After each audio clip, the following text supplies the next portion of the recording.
Abraham భార్య పేరు శారా. శారాకి పిల్లలు లేరు, అందుకని హాగర్ని చేసుకున్నాడు. హాగర్కి ఒక కుమారుడు పుట్టాడు. అతని పేరేంటి? ఇస్మాయిల్. శారాకు పుట్టిన కుమారుడు ఇస్సాకు. ఇస్మాయిల్ ఏమోని దాసి కుమారుడు, ఇస్సాకు ఏమో స్వతంత్రాలు కుమారుడు. 2 ఎరుసలేంలు ఉన్నాయి. ఒకటేమో కింద ఉన్న ఎరుసలేం, రెండోదేమో పైన ఉన్న ఎరుసలేం.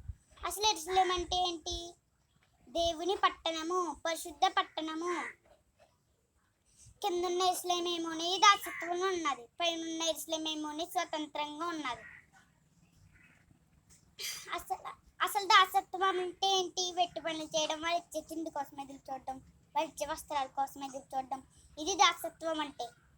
ఈ దాసత్వంలో నుండి విడిపింపబడిన వారిని 3 వ్యక్తులు మీకు చూపిస్తాను.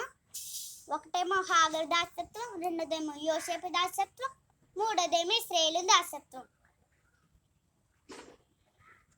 శారాకి ఇస్సాకు కొడతాడు కదా, అప్పుడు ఇస్మాయిల్ని హాగర్ని బయటికి గంటాక అప్పుడు తిండి అయిపోయి నీళ్ళైపోయినప్పుడు యెహోవాదేవుడు ప్రత్యక్షమై అక్కడ నీళ్ళు గుంటను సృష్టించి నీవు బహుగా ఆశీర్వదింపబడతావని గొప్ప జనంగా చేశారు. పాపం నుండి విడిపించి గొప్ప జనంగా చేశారు.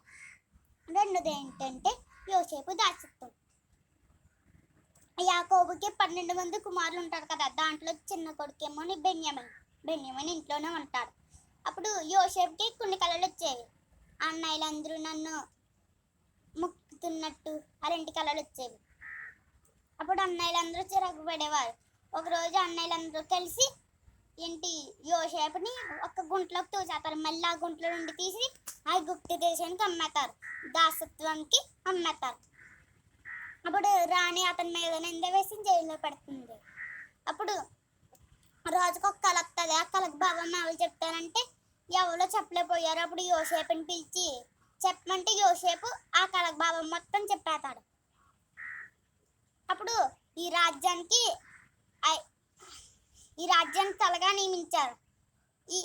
ఈ మొత్తం రాజ్యానికి తలగా నియమించారు. మూడోది ఏంటంటే ఇశ్రాయేలు దాసత్వం. ఇశ్రాయేలీలు ఫరో చేతి కింద పెట్టి పని చేస్తూ అలా ఎన్నో బాధపడతా ఉన్నారు. అప్పుడు యేసయ్య మొరను విని మోషే ద్వారా వాళ్ళందరినీ విడిపించి ఎర్ర సముద్రం 2 పాయలుగా చేసి కానాను దేశానికి నడిపించారు, పౌలు ప్రపంచ దేశానికి నడిపించారు. దాసత్వం నుండి విడిపించి గొప్ప జనంగా చేశారు. నేను కింద ఎరుసలేం దాసత్వం ఉన్నదని చెప్పాను కదా. ఏ దాసత్వం ఉన్నది? పాపం అనే దాసత్వంలో ఉన్నది. మనం పాపం అనే దాసత్వం నుండి విడిపింపాలంటే వాక్యము చేత ఉదక స్నానం చేస్తూ దాన్ని పవిత్రపరిచి పరిశుద్ధపరచుటకే తను తాను అప్పగించుకొనును. ఎవరు అప్పగించుకున్నారు? యేసయ్య అప్పగించుకున్నారు. ఈ లోకాన్ని పరిశుద్ధపరచడానికి అప్పగించుకున్నారు తను తాను.